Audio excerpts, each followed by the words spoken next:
নমস্কার বন্ধুরা, ঝর্ণা cooking with village ফুডে সকলকে স্বাগত জানাই। আশা করি সকলেই খুব ভালো আছেন। আমি নতুন একটি রেসিপি নিয়ে আসছি, ময়দা আর আলু দিয়ে স্ন্যাক্সের রেসিপি। ঘরে থাকা সামান্য কিছু উপকরণ দিয়ে আজ আমি আপনাদের সঙ্গে এই রেসিপিটি শেয়ার করব। আপনারা প্রথম থেকে শেষ পর্যন্ত ভিডিওটি দেখবেন, আশা করি আপনাদের ভালো লাগবে। এই রেসিপির জন্য আমি এখানে নিয়েছি ময়দা আর নিয়েছি আলু। আমি আলুটাকে সিদ্ধ করে নিয়েছি আগে থেকে। আর নিয়েছি লঙ্কা কুচি, পেঁয়াজ কুচি আর ধনে পাতা। আর এখানে নিয়েছি আদা রসুন একটু আমি গ্রেট করে নিয়েছি। এরপর ময়দার মধ্যে আমি পরিমাণ মতো লবণ দেব আর দিলাম 2 চামচ সাদা তেল। এরপর খুব ভালো করে আমি হাত দিয়ে ময়ন করে নেব। আর এখানে আমি ময়দাটাকে আগে থেকে চেলে নিয়েছিলাম। খুব ভালো করে ময়ন আমি মাখিয়ে নিয়েছি। এরপর অল্প অল্প জল দিয়ে আমি শক্ত একটা ডো বানিয়ে নেব। আমরা যেমন আটার রুটি বা পরোটা খাই সেই মতো একটা ডো বানিয়ে নেব খুব সুন্দর করে। আর অল্প অল্প জল দিয়ে এটা বানাবো। একেবারে বেশি জল দিলে কিন্তু এটা পাতলা হয়ে যাবে, তাই দেখুন আমি অল্প অল্প জল দিয়ে একটা ডো বানিয়ে নিয়েছি দেখুন। এরপর এটাকে আমি ঢাকা দিয়ে দেব। এদিকে এটা সরিয়ে রেখে দিয়ে আমি এখানে সিদ্ধ করে রাখা আলুটা খুব ভালো করে ম্যাশ করে নেব। কাঁটা চামচ দিয়ে খুব ভালো করে ম্যাশ করে নিয়েছি। এরপর এর মধ্যে আমি কিছু উপকরণ মিশাবো।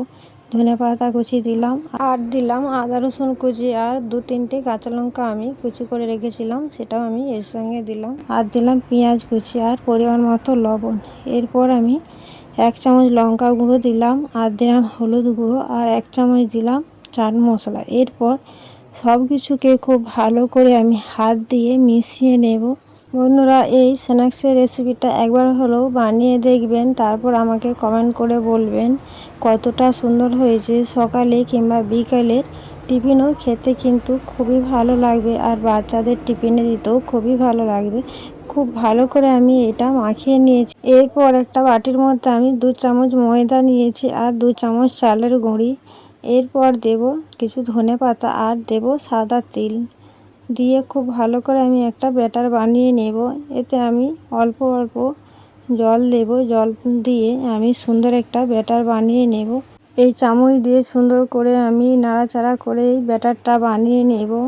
দেখুন বন্ধুরা, এই সাদা তিলটা দিয়েছি, এই তিলটার কারণে কিন্তু এই রেসিপিটা খেতে খুবই ভালো লাগবে। বন্ধুরা, একবার হলেও কিন্তু বাড়িতে বানাবেন। দেখুন এর ঘনত্বটা আমি কতটা রেখেছি। এরপর এটাকে আমি একদিকে সরিয়ে দিলাম আর যে ময়দাটা আমি মাখিয়ে রেখেছিলাম সেই ঢাকাটা খুলে নিয়েছি। এরপর হাত দিয়ে আমি আর একটু এই ময়দাটাকে দলে নেব। দলে নিয়েছি আর এটা থেকে আমি লেচি কেটে নেব। যতগুলো হয় ততগুলোই কেটে নেব।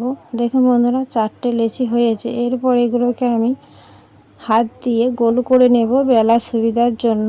সব লেচিগুলোই আমি হাতের তালু দিয়ে গোল করে নিয়েছি। দেখুন বন্ধুরা, 4টে লেচি কিন্তু আমি গোল করে নিয়েছি। এরপর একটি লেচি নিয়েছি আর এই বেনি কাঠের মধ্যে ময়দা নিয়েছি। এরপর হাত দিয়ে এইভাবে লেচিটাকে ময়দার সাথে চেপে নিলাম। এরপর বেনি দিয়ে খুব ভালো করে আমি বেলে নেব। খুব মোটাও রাখবো না, আবার খুব পাতলাও করব না, এইভাবে আমি বেলে নিয়েছি। দেখুন বন্ধুরা, পাতলা করে আমি কাঠের মাপে বেলে নিয়েছি। এরপর এখান থেকে যে আমি পুরটা তৈরি করে রেখেছিলাম সেইটা এই রুটির মধ্যে উপরে বিছিয়ে দেব চামচ দিয়ে। এইভাবে এই চামচ দিয়ে খুব ভালো করে আমি এই রুটির মধ্যে আলুটাকে বিছিয়ে নিয়েছি আর সাইড দিয়ে একটু ফাঁকা রেখেছি। এরপর এটাকে আমি রোল করে নেব। দেখুন বন্ধুরা, এইভাবে 2 হাত দিয়ে এইভাবে আমি একটা রোল বানিয়ে নেব। দেখুন কত সুন্দর হয়ে যাচ্ছে। একটু টাইট করেই কিন্তু এই রোলটা তৈরি করে নিতে হবে এইভাবে। আর এখানে যে আমি একটু বাকি অংশ রয়েছে, এখানে আমি একটু জল লাগিয়ে নেব ভালো করে সেট হয়ে যাওয়ার জন্য। এরপর 2 হাত দিয়ে একটু ভালো করে চেপে নেব। আর এখানে আলুর পুরটা বেরিয়ে যাওয়ার জন্য আমি মুখটা ভালো করে সেট করে দিচ্ছি। এরপর এদিকের মুখটাও আমি খুব ভালো করে সেট করে নেব যাতে ভিতরের পুরটা না বেরিয়ে যায়। দুদিকে আমি খুব ভালো করে সেট করে নিয়েছি। এরপর আমি আরও একবার হাত দিয়ে একটু লম্বা করে নিলাম। এরপর আমি একটা ছুরি নেব।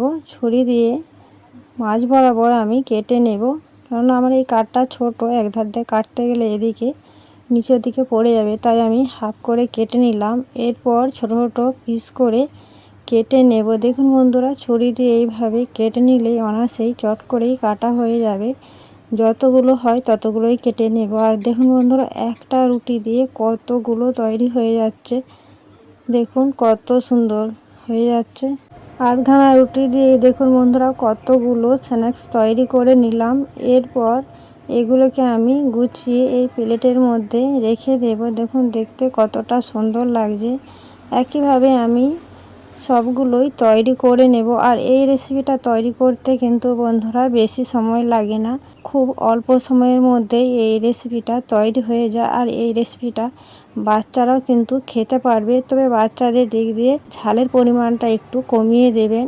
এরপর এগুলোকে আমি ভাজার জন্য উনুন ধরিয়ে উনুনের উপরে কড়া বসিয়ে দিয়েছি। আর কড়া গরম হয়ে গেছে, কড়ার মধ্যে দিয়ে দিয়েছি পরিমাণ মতো সাদা তেল। এইদিকে যে আমি ব্যাটারটা বানিয়েছিলাম এতে আমি লবণ দিতে ভুলে গেছি, তাই পরিমাণ মতো লবণ দিয়ে চামচ দিয়ে খুব ভালো করে মিশিয়ে নেব। এই ব্যাটারের মধ্যে খুব ভালো করে মিশিয়ে নিয়েছি। এরপর এইগুলো যে আমি তৈরি করে রেখেছিলাম এই ব্যাটারের মধ্যে ডুবিয়ে চামচ দিয়ে খুব ভালো করে এর মধ্যে মিশিয়ে আমি আর কড়ার মধ্যে যে তেল দিয়েছি গরম হয়ে গেছে, এই তেলের মধ্যে এরপর আমি ছেড়ে দেব। এই তেলের মধ্যে যতগুলো ধরে আমি ততগুলোই দিয়ে ভেজে নেব। প্রথমবার কিন্তু কম করে দিয়েই আমি ভেজে নেব। হালকা আঁচে কিন্তু এগুলো ভেজে নিতে হবে। দেখুন বন্ধুরা, একদিক হয়ে গেছে। এরপর আমি খুন্তি নিয়ে নাড়াচাড়া করে উল্টে নেব। এই ব্যাটার বানানোর সময় যে চালের গুঁড়ো দিয়েছি, এই চালের গুঁড়োটা দিলে এই স্ন্যাক্সের রেসিপিটা খুব মুচমুচে হবে, খেতেও কিন্তু খুবই ভালো লাগবে। বন্ধুরা, আপনাদের কাছে চালের গুঁড়ো না থাকলে আপনারা কর্নফ্লাওয়ারও দিয়ে দিতে পারেন। কিছু সময় নিয়ে হালকা আঁচে লাল করে ভেজে নিয়েছি। এরপর আমি তেল ঝরিয়ে তুলে নেব। দেখুন বন্ধুরা, দেখতে কতটা সুন্দর হয়েছে আর খেতেও কিন্তু ততটাই ভালো লাগবে। এরপর আমি এই প্লেটের মধ্যে নামিয়ে নিলাম। এই তেল থেকে সবগুলোই আমি তুলে নিয়েছি। আর আবারও একইভাবে এই তেলের মধ্যে আমি স্ন্যাক্সগুলো দিয়ে দিয়েছি আর নাড়াচাড়া করে ভেজে নেব। একদিক হলেই কিন্তু আমি একদিক এইভাবে উল্টিয়ে পাল্টিয়ে লাল করে ভেজে নেব হালকা আঁচে। হালকা আঁচে ভেজে নিলে কিন্তু খুব মুচমুচে আর মুখরোচক হবে। দেখুন বন্ধুরা, আবারও আমি লাল করে ভেজে নিয়েছি আর দেখতেও কিন্তু ভারী সুন্দর লাগছে। এরপর আমি তেল ঝরিয়ে তুলে নেব। আমার এই স্ন্যাক্সের রেসিপিটি তৈরি হয়ে গেছে। আশা করি আপনাদের আজকের ভিডিও ভালো লেগেছে। ভিডিওটি ভালো লাগলে লাইক করবেন, বন্ধুদের সঙ্গে শেয়ার করবেন। রেসিপিটি কেমন লাগলো অবশ্যই কমেন্ট করে জানাবেন।